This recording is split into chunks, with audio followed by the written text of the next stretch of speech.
All right, everyone. A lot of Nintendo YouTubers are coping and seething about the Nintendo Direct, so it is time to go over each and every one of them that we can find. So we are starting off today with Nintendeen's coverage of the Direct. Buddy, just explain to me how these Nintendo Directs keep getting worse.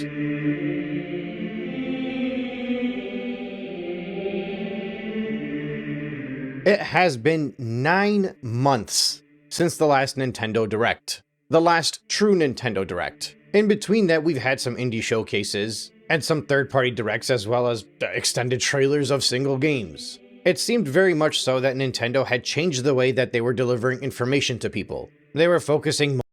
There was no indication of that. No, that was just a fan theory. So what he's saying is that we haven't gotten a Nintendo Direct with first-party announcements since September of 2025, which is not true. We've gotten several announcements since then through like Nintendo Today, through single game directs. Like there have been just a lot of announcements made over the past year.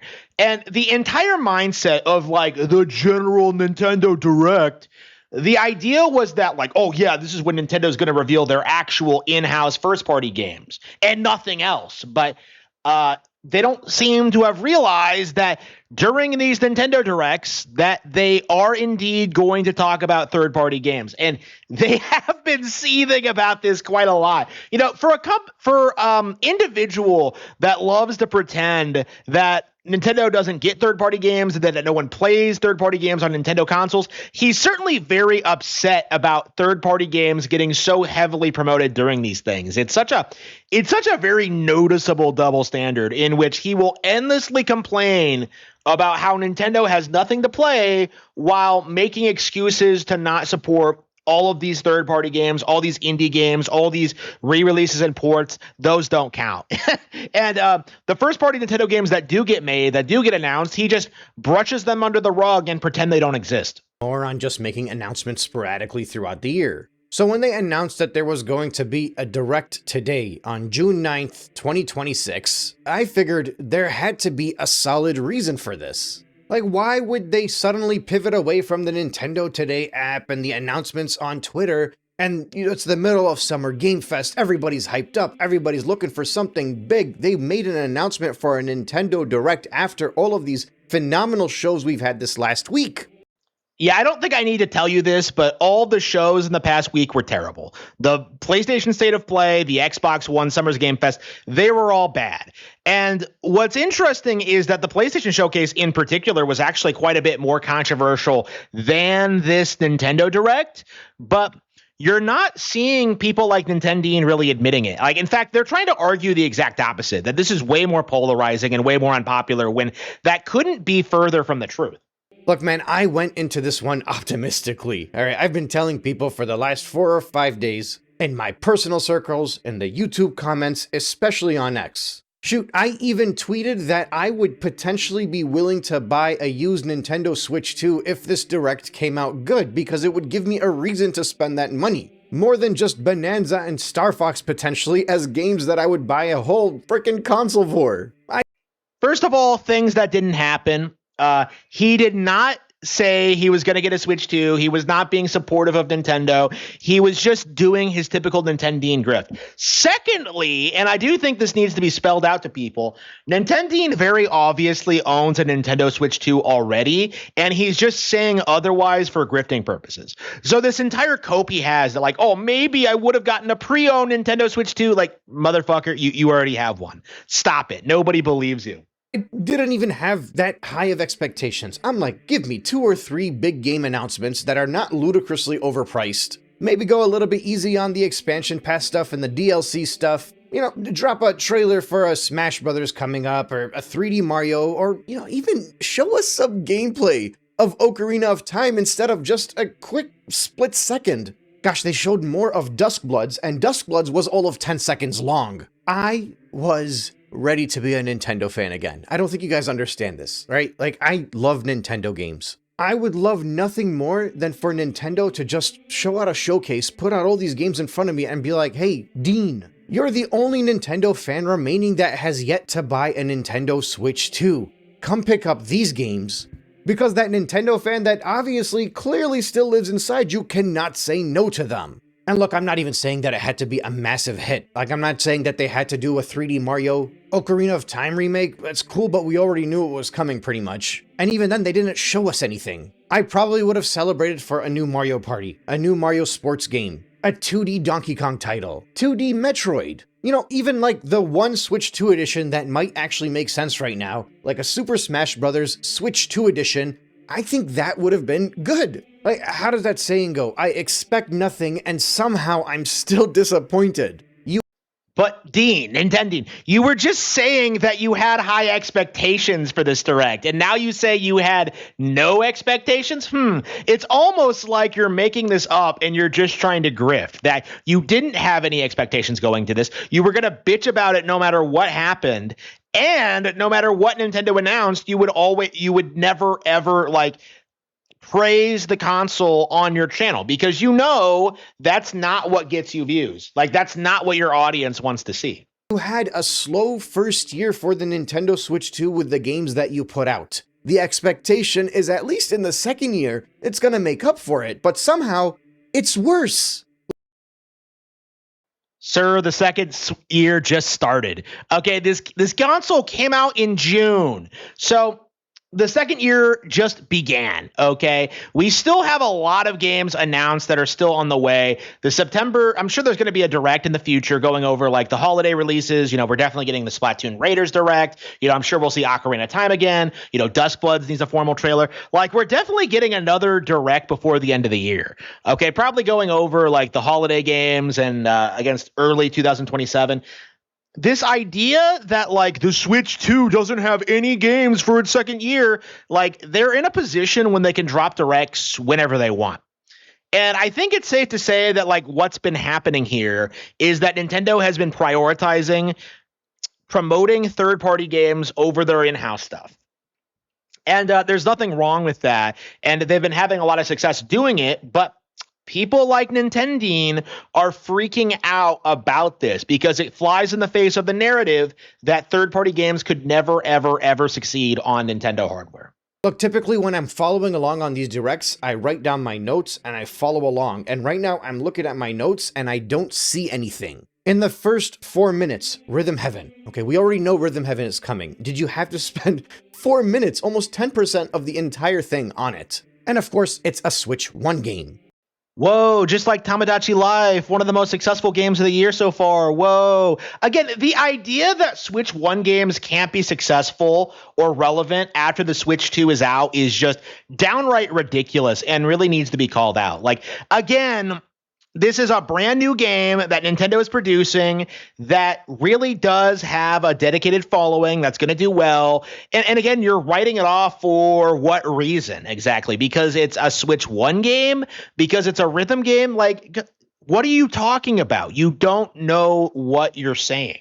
They opened the big Switch 2 Direct with the Switch 1 game. Onimusha, Dragon Dogma, Stellar Blade, Orbitals, Rayman, Big Walk, that indie-looking One Piece game. All of those were the first 12 minutes of the entire presentation. They were either available on the Switch 1, or they were games that we already knew about, or they're just third-party titles, which obviously you're not coming to a Nintendo Switch 2 General Direct wanting to see third parties, because that's all that Nintendo has been pushing for basically the last year. And obviously, this is such an insane cope to me, because we saw during the Wii U era just how the same sort of people made this narrative that Nintendo needed more third parties and that they needed more third party support and third parties are important. And now we're getting third parties on the console. We're getting all this support. We're getting all this variety. And yet the same kind of people are coming out like crying about it. Like, we didn't want this.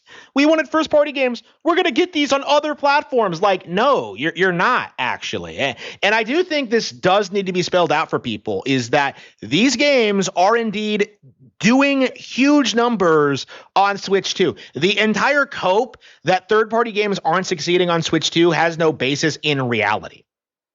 And the idea that like Nintendo fans would never get excited for things like this, like one of my personal favorite things in this show was the new Onimusha, right? I love Onimusha, right? I was looking forward to a Switch 2 version, and getting it, seeing it get confirmed here was a really exciting thing. You know, Kingdom Hearts 4 getting confirmed to get a day and date Switch 2 version. That is a big deal. But someone like Nintendeen is going to sneer at you and try and tell you it doesn't matter because, like, well, we've already seen trailers for those games on other platforms. We've already heard about those games. And like, it's just such a weird way of looking at it, because it seems to think you never really see anybody else doing this for other consoles, right? You know, we saw this with Resident Evil Requiem, right?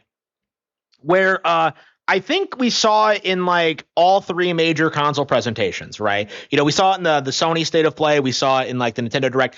The narrative was, though, that like Requiem was like some disappointing thing in the Nintendo Direct because, oh, we saw it already in the other showcase when obviously the Nintendo Direct version was promoting the Nintendo version and letting people know that that version existed. You know, like you can't just like dismiss these games based on the assertion that like people are automatically just going to get them on other platforms. Like that isn't true. And we really do need to spell it out for these people that this isn't true. It doesn't sell well on the Switch 2. We want first-party games. And then you get Pokémon. Announcement that there's going to be an expansion pass. Pokémon is already an overpriced game. No, it isn't. It costs $70 retail. That's the industry standard price right now. What are you talking about? This is one of the most content-packed Nintendo Switch 2 games that have come out so far, okay? This game was a cultural phenomenon, a huge hit, a huge success story, and Nintendeen is trying to sit there and call it overpriced. On what basis? Like, nobody who bought and played this game thinks it's overpriced. It's one of the best games on the console, if not the best. It's Pokemon, so by nature of it, it's overpriced. It's a $70 game keycard. It's abhorrent, it's unacceptable. But it's Pokemon. It's gonna get the sales numbers. At first, they showed a free update. I'm like, oh, okay, this is nice. They're gonna extend the sales of Pokemon Pokémon with this free update and regularly support it. I'm like, this is like one of their best-selling games on the console right now. The fact that they're even providing any additional content is surprising from Nintendo standards anyway. And then immediately after that, multiple expansions of DLC, and by the looks of things, you're gonna have to pay for every single one of them. No, you fucking retard. Did you not check the eShop? You have 3 waves that are attached to the one expansion pass. So they're gonna do releases based on specific packs, but they're all tied under like the same expansion pass. So saying that like you have to pay for them all individually is disingenuous and doesn't really make any sense. But I mean, if you're being super optimistic, it's gonna be what, $10? Nintendeen during editing over here. Yeah, it's $35 for the Pokemon Pokémon expansion pass DLC. Yeah, okay, back to our show. And that takes us up to 15 minutes. No real new announcements, nothing super exciting except for the casual audience that likes Pokemon. And even then, implying Pokemon is a casual franchise is laughable. The amount of effort I've seen people put into like developing their Pokepia cities is like insane. It's downright ridiculous, the kind of thing that's possible in this game. Nintendeen is completely out of touch with how popular Pokemon is, how dedicated the audience are, has become, how much content there is in these games to begin with. Again, like I regularly put like hundreds of hours into each and every Pokemon release, and that's significantly more than I think pretty much any other Nintendo property. Like I would say Pokemon's significantly more hardcore than pretty much any other video game IP in existence. It's just DLC. Fire Emblem gets a release date. Okay, finally. It's launching in September with every other game this year because nobody's allowed within weeks of GTA 6. Good. Yeah, the whole narrative that everybody's scared of Grand Theft Auto 6. I can't wait for this to fall apart. Like, you're going to see Nintendo release something that same weekend, you know, just like they did with Grand Theft Auto 5. Like, it's not going to impact them at all. And people really, really need to get outside of this mindset. Luck with that, although seeing as how Fire Emblem is a game that caters towards the Japanese audience, similar to Pokémon, it's going to do very well regardless when it launches in Japan, obviously. And that's kind of a theme here, because most of this stuff is going to be appealing for the Japanese audience. Nintendeen, we've been over this. Fire Emblem is popular in the West now. There's no coping. There's no getting around it. Like there's no excuses that can be made. Fire Emblem has a dedicated following in America and other regions. The idea that it's some niche Japanese RPG that's never ever going to become mainstream fell apart a long time ago, and it really does need to be thought of as just a byproduct of just the 90s when we didn't get these games released in the West. The idea that this game is not a major announcement and isn't something to look forward to is just downright absurd, and is something that we really should call out, honestly, because the way things are looking now, it looks to be one of the biggest RPGs of the year. So again, fantastic game from Nintendo. Really looking forward to it. But who are you trying to fool when you're saying that it's not a big deal? Like, oh, because we've seen it already? Because this isn't a new announcement? Like, getting a release date and a trailer is kind of a big deal, honestly. Significantly more than the Western audience. Just like with the Switch one, I hope you like JRPGs. But we'll get to that. Then you got stuff like Ninja Battles, Vampire Survivor, Lords of the Fallen, Lies of P, a DMC5 prequel, Muramasa. Again, it's either ports or Switch 1 games or third-party stuff. It's filler content for this presentation. Essentially, these ports are a very good indication of how the Switch 2 can run pretty much everything that's come out over the past 5 years. So there's no coping and trying to gaslight people into thinking Grand Theft Auto 6 couldn't run on this, or that Cyberpunk is too much for it to handle. Like, we've gotten all those games already, okay? So these games serve a very important purpose in that they're demonstrating that there is a very healthy ecosystem on the Switch 2 for third-party games. But someone like Nintendeen can't seem to process that. He doesn't understand the fact that, by the way, not everything shown off here was a late port. Like that's the really important thing to note about to know about this, is that a lot of the games shown off here have not come out yet. You know, Onimusha hasn't.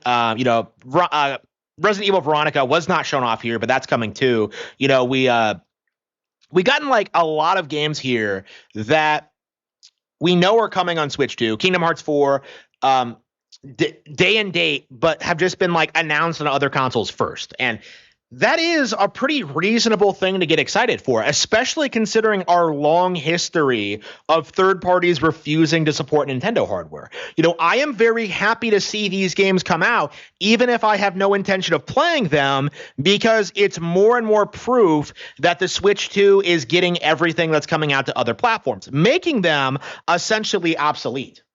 With the one good announcement between them being the DK Challenge, especially because they're not going to be requiring people to pay additional money for it. It's a nice little surprise they're throwing for people that are already subscribed to Nintendo Switch Online. I'm okay with this, similar to how I was okay with Tetris 99 and Super Mario Bros. 35.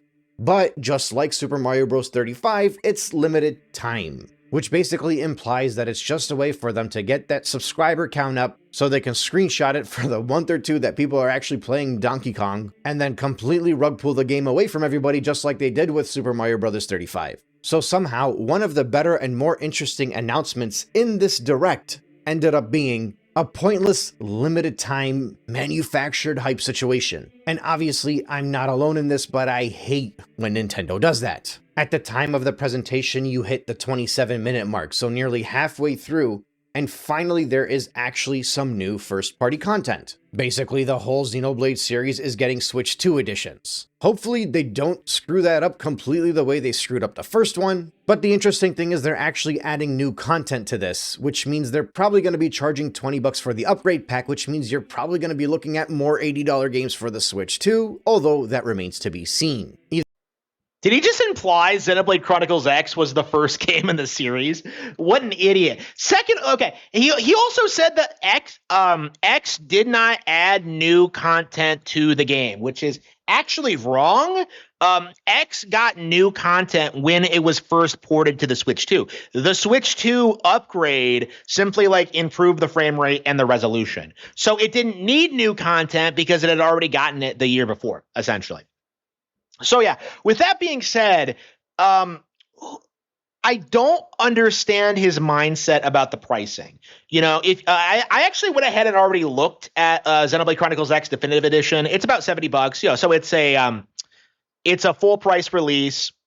Not a big deal, perfectly reasonable price point for a game, especially considering the sheer amount of effort they've gone into like putting new content in this and like upping the visuals and stuff like that. It's an absolute steal. And I think Xenoblade has kind of demonstrated how effective the Nintendo Switch upgrade path has been. Because Nintendeen can complain about the price all he wants, but the simple fact of the matter is I already own Xenoblade Chronicles 2 and 3, and I can just pop those games in, pay for the $10 upgrade pack, and I have the upgraded version of the game with all the additional content. So the price is actually very, very reasonable, much more so compared to like how Square Enix is doing it, where they're straight up refusing to allow you to transfer your save datas over or have an upgrade path like built into the console. They want you to just buy the game again for full price.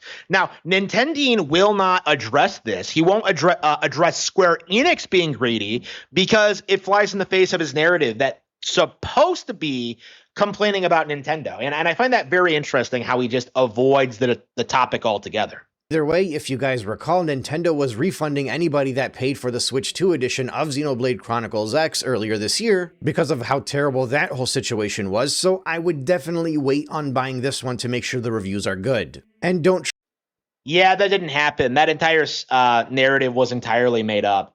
Trust the reviews from the Nintendo channels because, well, they let people down for the first one, they'll let you down again for the second and third one. Now, basically, up until the 30-minute mark, you get a new Xenoblade game announced. That's good. Xenoblade Genesis.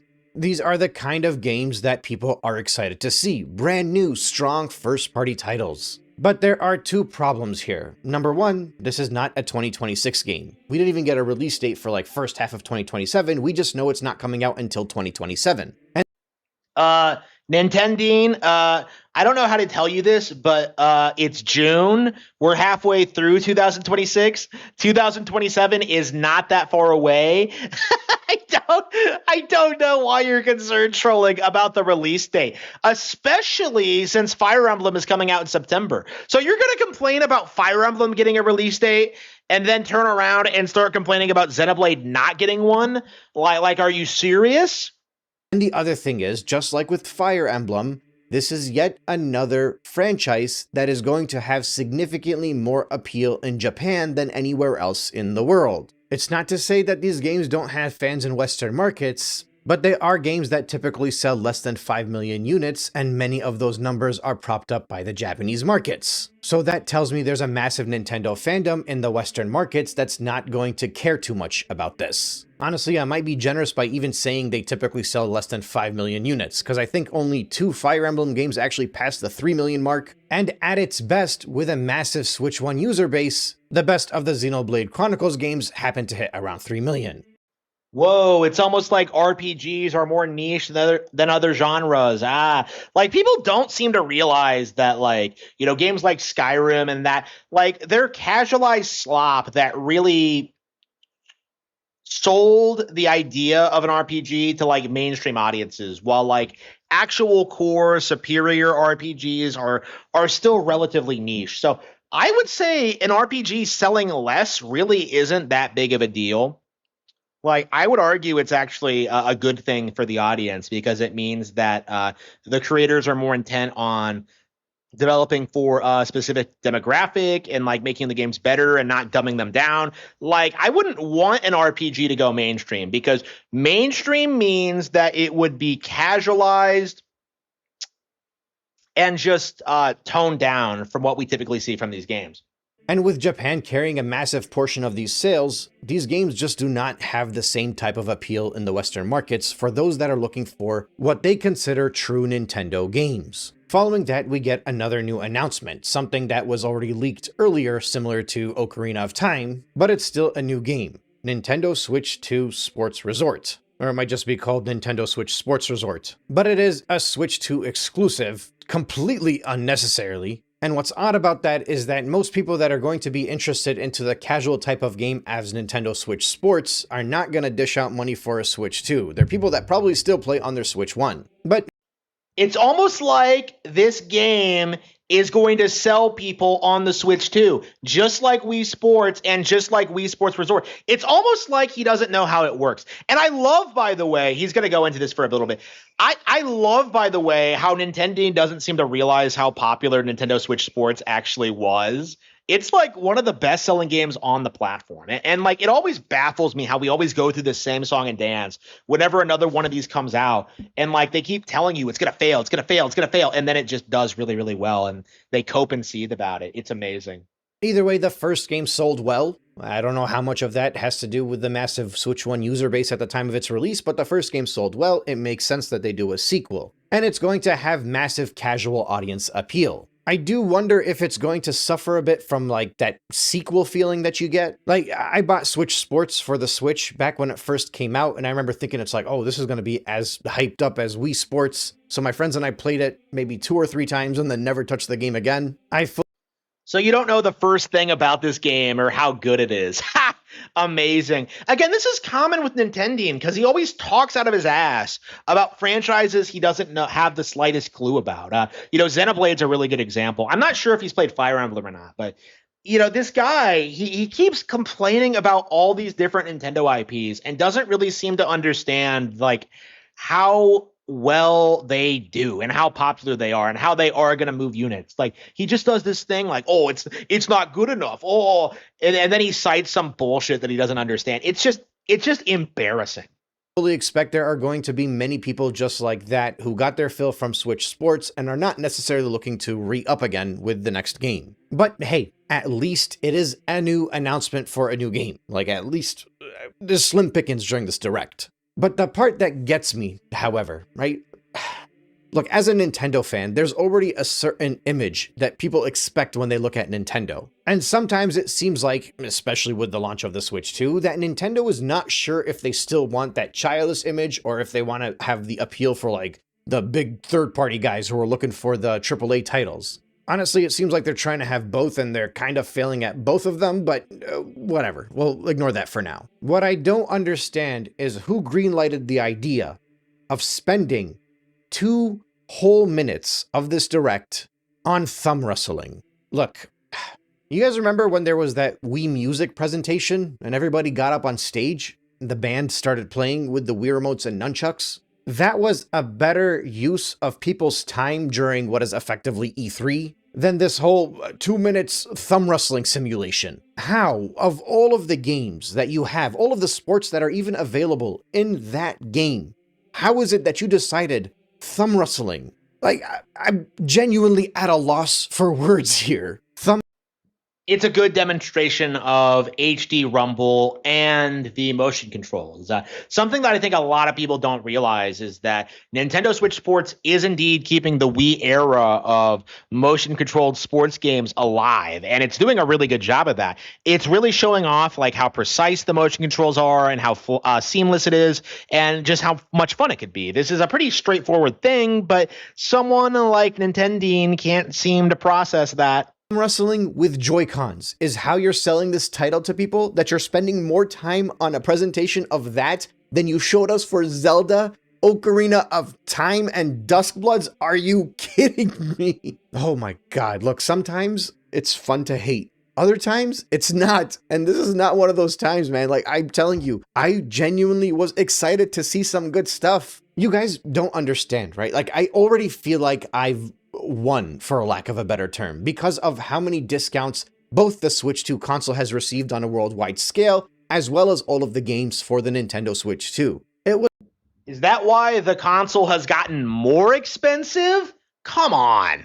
Who are you trying to fool? Was fun for the first year. I've kind of shifted somewhat away from my main channel, not entirely, but I wanted to work on other stuff. I've been working on my emulation channel as well as my retrospectives, and I'm having a lot of fun with those. Last night I was playing through Kid Icarus Uprising using the trackpad on the Steam controller, and it's probably the best way to experience that game. And I'm gonna have a video on that, both on the emulation channel as well as on the retrospective channel. There'll be 2 different videos, and they'll probably be out sometime later this month. Right, like my point is I'm kind of like, okay, I don't really care that much about this whole boycott as much anymore because they've already dropped prices, discounts, and the games have already struggled, and the sales numbers already indicate that everything is struggling in comparison to year one for the Switch. Like, I'm not trying to come back here to stir up any kind of controversy. I'm not trying to argue with people. I'm trying to have a good time. I just enjoyed the PlayStation State of Play, even though I don't have a PS5. I enjoyed the Summer Game Fest. I enjoyed the Xbox show. There are so many games that I looked at that and I was like, man, I cannot buy these things for my handheld gaming PCs.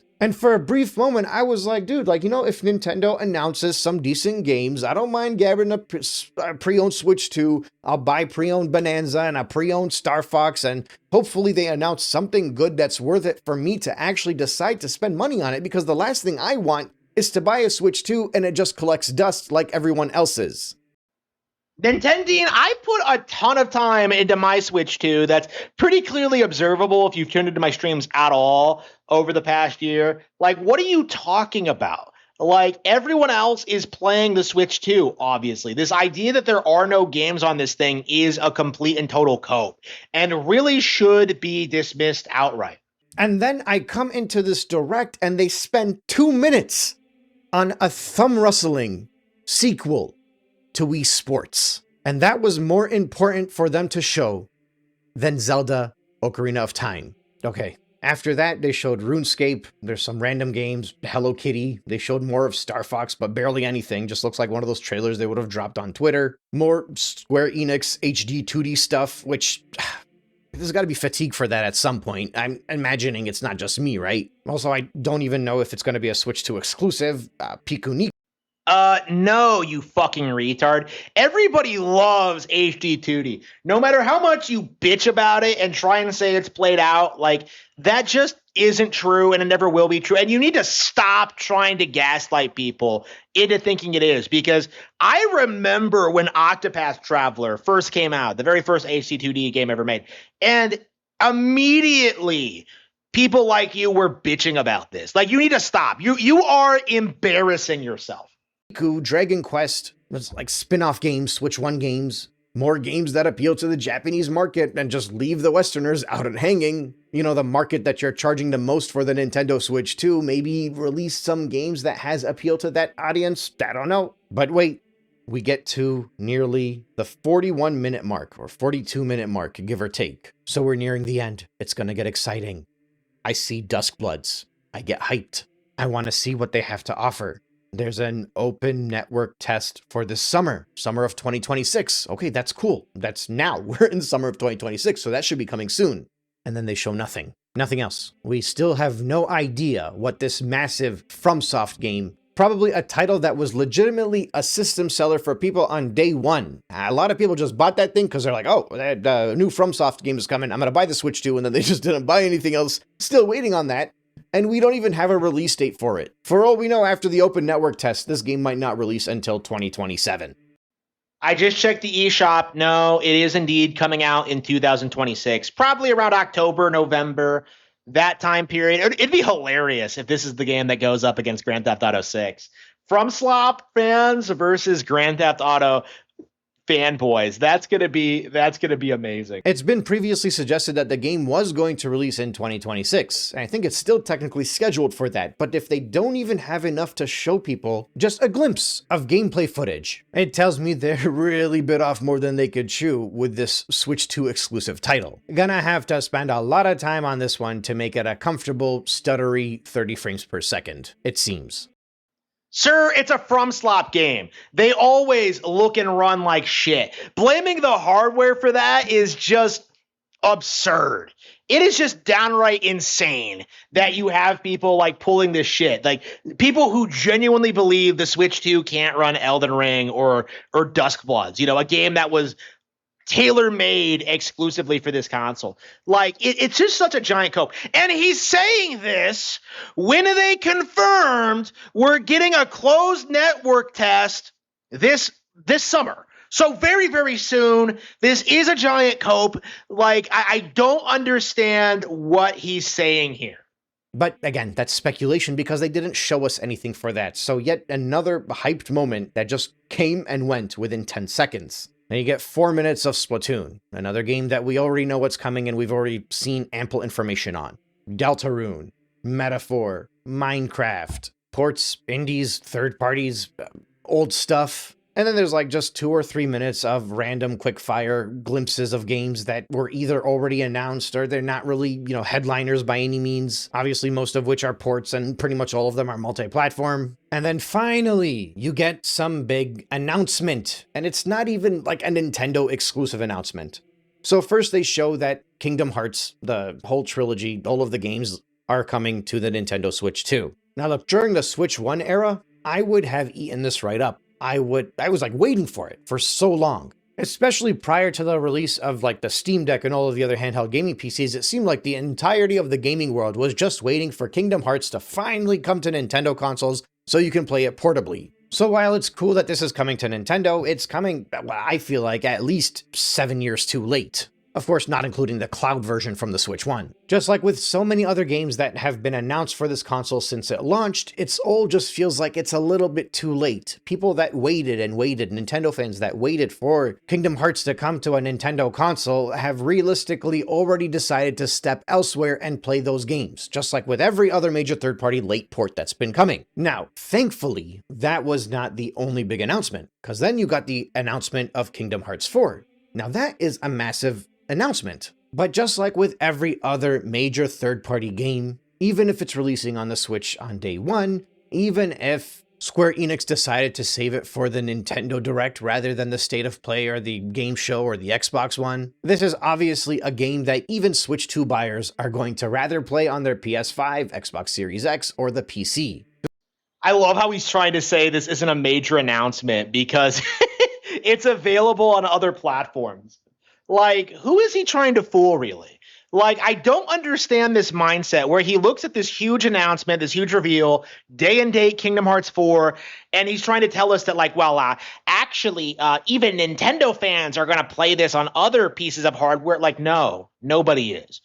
I bought Kingdom Hearts on the Nintendo Switch 2, the Nintendo Switch, the cloud versions, right? So I'll be transferring my save data over to these new versions. I'll be playing from there. I'll be starting, just right where I left off with Chain of Memories, 100% in Kingdom Hearts 1 and all that. I'll go on to Kingdom Hearts 2, beat Kingdom Hearts 3 for the first time, in preparation for Kingdom Hearts 4. And, I'm not the only person that's doing that. The idea that Kingdom Hearts isn't popular with Nintendo fans is just downright insane. Like, this series has had a long history of, Nintendo exclusive titles. It has a pretty dedicated Nintendo fan base, and it's been probably one of the most hotly requested third-party games to come to Nintendo hardware throughout its entire history. So the idea that, everybody would just not buy this is just laughably stupid and off base and really should be called out. Obviously, most people, they don't care about the handheld. They're looking for that good Kingdom Hearts 4 experience. They've waited a very long time for this. And honestly, it might have been a little bit more epic if this was like the way they closed off a third-party direct, but showing a multi-platform game as the penultimate announcement for a Nintendo General Direct seems like a massive waste of everybody's time. Now, personally, why? How is this a waste of everyone's time? Name a game bigger than Kingdom Hearts 4. Okay, name something that they could have revealed in a general Nintendo Direct that's a bigger deal than this. You can't really name anything. Okay, Kingdom Hearts is huge. It's super popular. This was a great way to get it back in the limelight. Nintendo did a great move putting this in the Direct. I don't understand your mindset. I don't understand this idea that just because this game is a multi-plat, that it somehow doesn't deserve to be in a general Nintendo Direct. That doesn't make any sense. I don't know if that's just because it shows the Switch 2 footage. I actually don't like the way that this looks. I feel like they've kind of ruined the charm, but I'm still very hyped for this one, and I'm hoping as we get more footage and as we get closer to release, and we get to see how it looks and runs on an actual respectable piece of technology, that my opinion of the game will be a little bit better, but we'll have to wait for that. And then, of course, as everybody expected going into it, especially while watching all of this filler content throughout the entirety of this Direct, there had to be a massive announcement. And naturally, because of all the leaks, everybody expected it was going to be Ocarina of Time. And what we all wondered was, what does the game look like? Right? Because when it comes to Nintendo remakes, it could always kind of go in any direction. You don't know what you're gonna get. And unfortunately, aside from a very brief glimpse, and I don't know if it was the direct stream, but it looked like a very low resolution glimpse of young Link taking a nap, well, unfortunately, we're going to have to wait a little bit longer to find out how this game looks. All of the questions that we had before, we still have. Is it going to be a one-to-one remake? Are they going to revitalize the story? Are they planning on reimagining anything? Personally, at least from this brief glimpse, it seems like whatever they used for Star Fox, they're using that same engine for this, but I got no idea, because they didn't show enough. There still is the big question mark in the air if this is going to be like the Final Fantasy VII moment of Ocarina of Time. And I don't know, I feel like if it was going to be that big and that passionate of a project, we'd have seen more right now. Is he really comparing this reveal negatively to Final Fantasy VII Remake, one of the worst remakes ever made and a complete piece of shit? I don't understand this mindset among these grifters that Final Fantasy VII Remake was some huge deal when it just wasn't. It was a complete failure and really should be called out more often.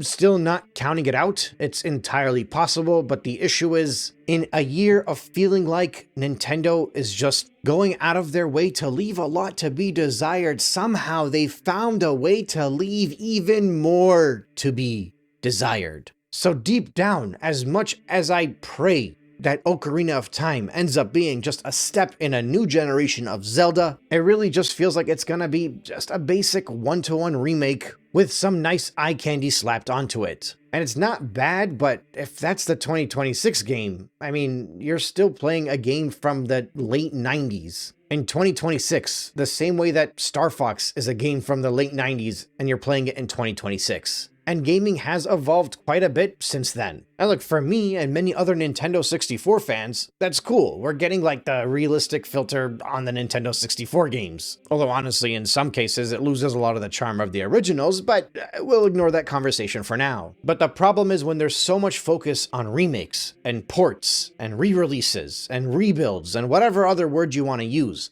all it shows to me is that Nintendo is legitimately, creatively bankrupt. They've run out of ideas. They're not.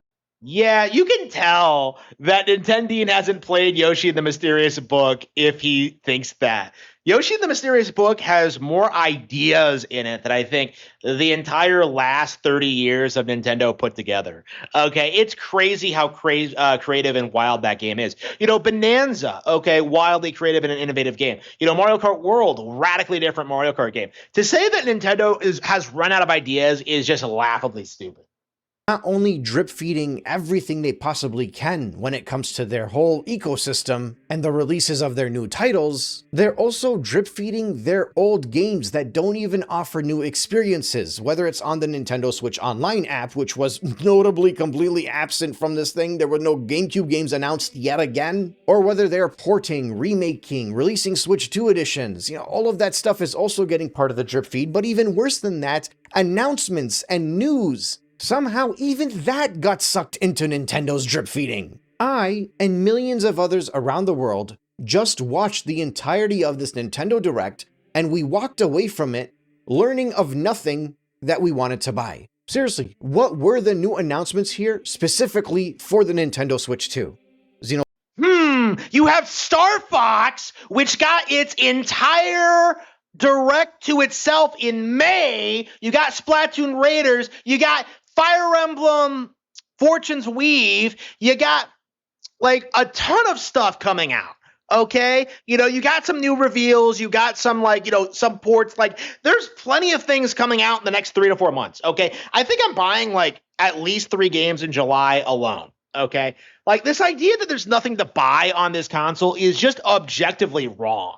In fact, I've kind of had to scale back from buying games because there's just too many to buy right now. And I'm just trying to get through all the ones that I'm playing through. Xenoblade Genesis? Okay, you got one game. We already knew about Zelda and Kingdom Hearts' multi-platform. Those are like the 3 biggest announcements for this thing. I came to my desk this morning expecting to find out what Nintendo has up their sleeve for the second half of 2026, and I walk away from it knowing nothing. Because Xenoblade is 2027. It's not even a 2026 game. And look, obviously Nintendo can't control when something is leaked to the public or not, but it's been leaked for a few months now, and they've skipped doing directs up until this point in time. They could have controlled their own narrative. They still can. They've announced nothing. There's clearly more games they have available. And all of those are gonna get leaked too because they did not show or announce them today. It genuinely feels like the only reason Nintendo showed a direct today is because they're like, oh crap, everybody else is doing a presentation in June. We need to show something. Because everything in today's presentation just looked like a highlight reel of stuff that they would have released on Twitter on a regular Tuesday. And look, if that's the case, just keep your Nintendo Directs, man. Just stick to the Nintendo Today app. Completely make that shift over. Don't waste my time anymore with these dumb presentations. Like, a few months ago, people were arguing about whether or not we need Nintendo Directs. And the reason why people were saying they love the Nintendo Directs is because when you come to the table, you find out about new games, you see new gameplay, you learn something new, and it's because the Directs genuinely, legitimately are exciting. You know, more often than not, they end up, dropping the ball a little bit, but I think this actually might be one of the worst directs in history. But still, in between all of those bad directs, there are always very good ones, and typically there's moments throughout those directs which are very exciting. So the understanding during that entire debate about whether Nintendo should stick to the Nintendo Today app or the directs is that the directs would actually provide something substantial, something entertaining, and something to look forward to. But now, I've completely changed my mind on this. If this is how Nintendo Directs are going to be, keep them. Stick to the app. Do the Nintendo Today thing. Everything that matters from this presentation today could have been released on Twitter as a little 30-second glimpse of Zelda and a 10-second glimpse of Duskbloods and whatever they did, less than 1 minute of Xenoblade Genesis. Those could have been the 3 posts. People would have been talking about those, they would have been hyped about those, but instead you brought everybody to the table, you gave them this idea of like a 56-minute long Nintendo presentation, you're gonna find out so much about this. And somehow it feels like even Nintendo's directs have turned into lazy attention grabbers, lazy cash grabs. Typical gaming industry slop, something that I never thought Nintendo would turn into. But it's funny because somehow in between all of this, we have had the best week of announcements and the best week of showings from pretty much every publisher out there, except for Nintendo. I don't know how that happened, but that's what happened. And to think this is supposed to be the year of celebrating the 1-year birthday of the fastest selling console in gaming history. I'm not mad. I'm not even disappointed. No, it's worse than that. I'm just bored.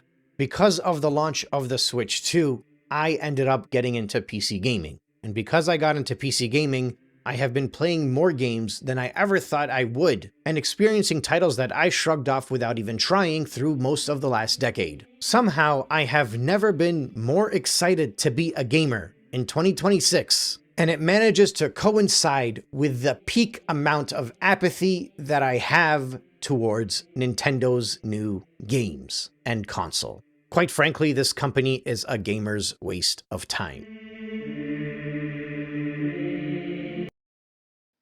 The more I watch these SEETHE videos, the more I realize how good the Direct actually was. Like, the simple fact of the matter is, if you're a Nintendeen and you're coming out trying to say that, like, late ports don't count, that day and date third-party games don't count, that indie games don't count, that, like, lower budget, lower effort Nintendo Switch 2 games don't count, that Switch 1 don't, you've lost, okay? If you have to disqualify everything that gets announced based on, like, these arbitrary metrics, like, you're doomed to failure. And that's kind of my mindset looking at this, is that, like, it really does just boil down to typical Nintendo YouTube nonsense, where they just refuse to acknowledge anything that's not a Mario or a Zelda game. And that's, like, the simple fact of the matter is that Xenoblade and Fire Emblem, I think, looked quite a bit better than Ocarina of Time Remake. That's not something that, like, these people would ever admit to because of how much the image of Zelda being the best in the industry, like, means to them.